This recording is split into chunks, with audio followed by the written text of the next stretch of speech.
देवाने माणसाला कर्म नावाचं सूत्र दिलं, सांगितलं जसे तुम्ही कर्म करताना तसं तुम्हाला फळ भोगावं लागेल. आता माझा आणि तुमचा काही येतं किंचितही संबंध राहिलेला नाही. तुला सगळं कळतं, ज्याला मीठ कळतं त्याला जीवन जगायचं कळत असतं, काय चांगलं काय वाईट हे मनुष्याला कळत असतं.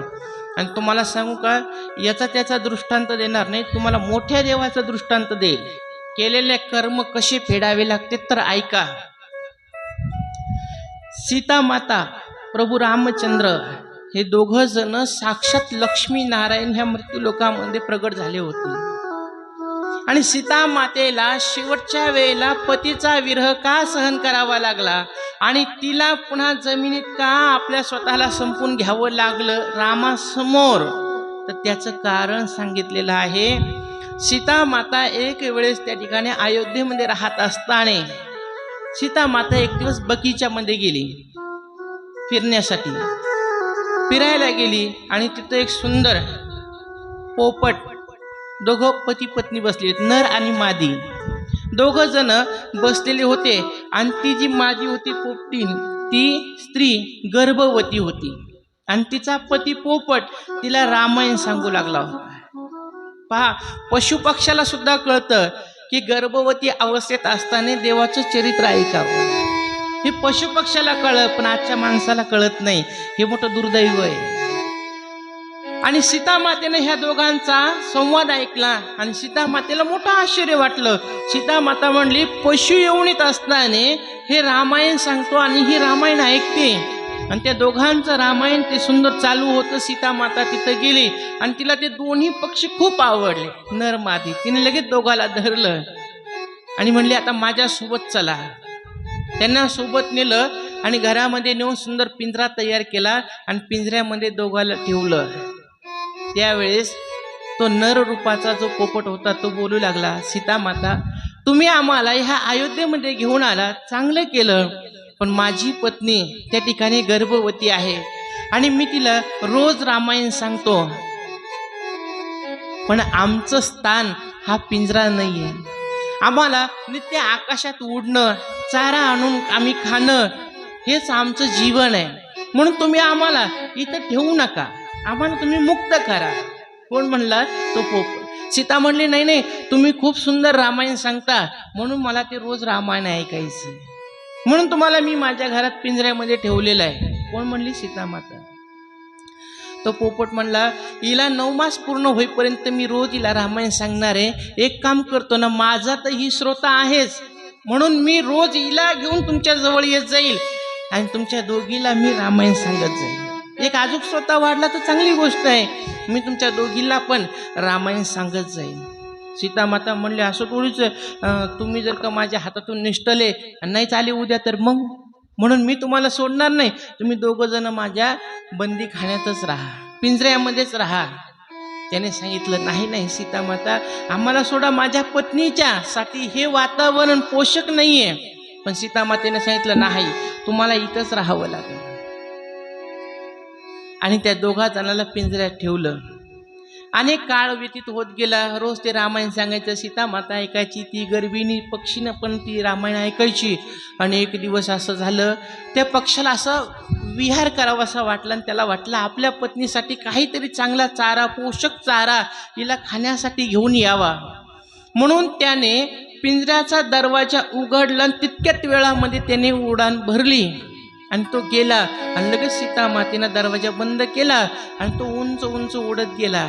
आता दिवसभर तो बाहेर होता. संध्याकाळची वेळ झाली. सीता माता त्या पक्षिणीजवळ गेली आणि तिला विचारलं, आला का तुझा पती? तिने सांगितलं, नाही. सीता माता, संध्याकाळ व्हायला लागली, सकाळपासून गेलेले, पण माझे पती वापस आले नाही, म्हणून तुम्ही मला आता कृपया ह्या पिंजऱ्यातून मोकळं करा, मला माझ्या पतीचा शोध घेऊ द्या. मी आकाशात जाईल, मोठमोठ्याने आवाज देईल, ते कुठं असले तर मला दिसतील. मी त्यांचा काही त्रास झाला असेल, काही संकटात असतील तर त्यांना मी मदत करील. आमच्या भावकीच्या लोकांना घेऊन, पशुपक्ष्यांना घेऊन जाऊन त्यांना संकटातून मुक्त करण, मला फक्त तुम्ही पिंजऱ्यातून मुक्त करा. सीता मातेने सांगितलं, नाही नाही, ही तुमची चालाकी म्हणली. तुमच्या दोघांचं ठरलेलं असेल, मी सकाळी उडून जाईल, माझा शोध घेण्यासाठी तू वापस ये आणि आपण दोघं तिकडेच राहू. तू त्याच्यासोबतच तिकडे राहायला गेली तर मग मला कोण माझ्याजवळ कोण राहील, कोणाचं मी रामायण ऐकणार? नाही नाही, मी नाही सोडणार म्हणले तुला. ती म्हणली, हे बघ सीता माता, मी तुला वचन देते, माझा पती भेटला की मी लगेच परत त्याला घेऊन येईन, मी खोटं बोलणार नाही, मी 2 जीवाची, मला सोडा. सीता मातेना नाही सोडलं. त्यावेळेस तिचा कंठ दाटून आला आणि ती म्हणली, हे बघा सीता माता, तुम्ही जर का मला सोडलं नाही तर आता रात्र झालेली, माझा पती वापस आला नाही आणि माझा पती जर का नाहीच मला भेटला तर मी जीवन जगू शकणार नाही. म्हणून हे सीता माता, तुम्ही मला सोडा, मी विनंती करते. सीतेनं ऐकलं नाही आणि त्यावेळेस त्या गर्भिणी पक्षीने संकल्प केला की सीता माता, तुम्ही मला माझ्या पतीच्या शोधासाठी सोडत नाहीये, म्हणून आता मी माझ्या पतीच्या विरहात जीवन जगू शकत नाही. म्हणून मी आता संकल्प करते की मी प्राण सोडणार. आणि त्या पक्षिणीने संकल्प केला, माझा पती मला दिसत नाही, माझा पतीचं मला दर्शन होत नाही, मी आता जगणार नाही, माझा प्राण ह्या शरीरातून निघून जावा, असा संकल्प केला. आणि तिचा प्राण निघणार, कंठाशी प्राण आला आणि तितका तिचा पती उडत उडत तिच्या जवळ आला. त्या पक्षिणीचं काय प्रेम असन, पक्षीचं प्रेम पतीवर किती आहे. तिचा पक्षी तिच्या जवळ आला आणि तिचे डोळे भरून आले आणि तिने सांगितलं, तुम्ही आलात, तुम्ही सुरक्षित आहे? त्याने सांगितलं, हो मी सुरक्षित आहे, मला यायला उशीर झाला. काय झालं? ती म्हणली, तुम्ही लवकर येत नव्हते म्हणून मी प्राण त्यागाचा संकल्प केलेला आहे, आता माझा प्राण निघून जाणार आहे, मला जाण्याचं दुःख नाहीये, पण तुम्ही सुरक्षित आहे ना, तुम्ही आनंदात आहे ना, याचं मला सुख आहे, आता मी हे शरीर सोडतीये. आणि त्या पक्षिणीने पतीला बघत बघत त्याच्या समोर शरीर सोडून दिलं. त्या नररूपी पक्षाला मोठा राग आला.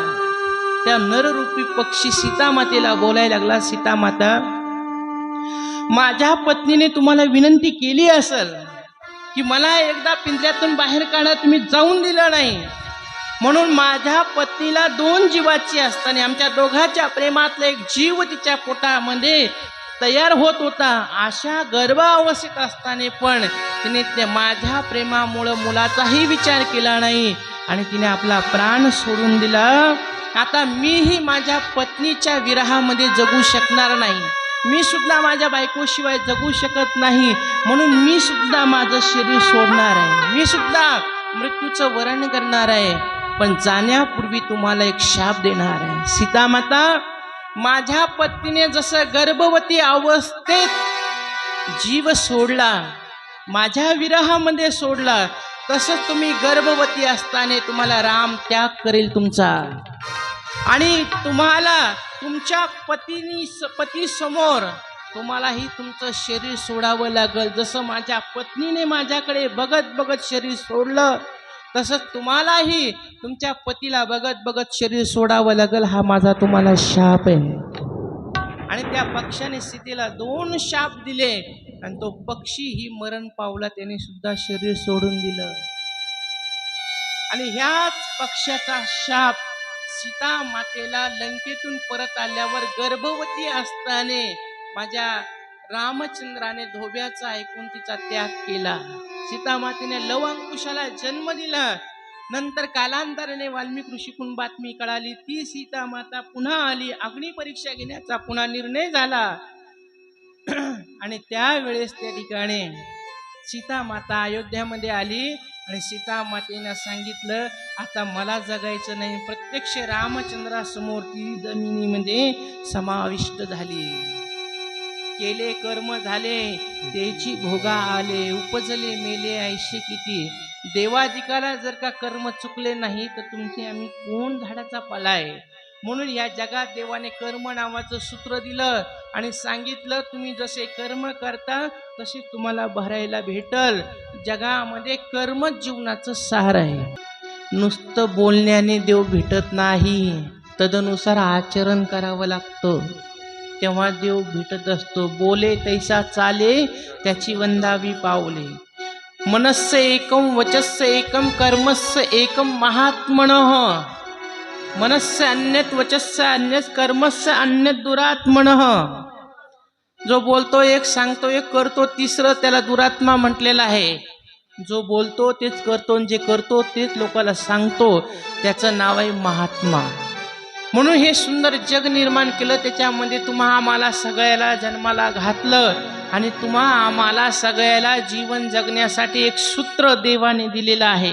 त्या सूत्राचं नाव आहे कर्म. काय नाव आहे?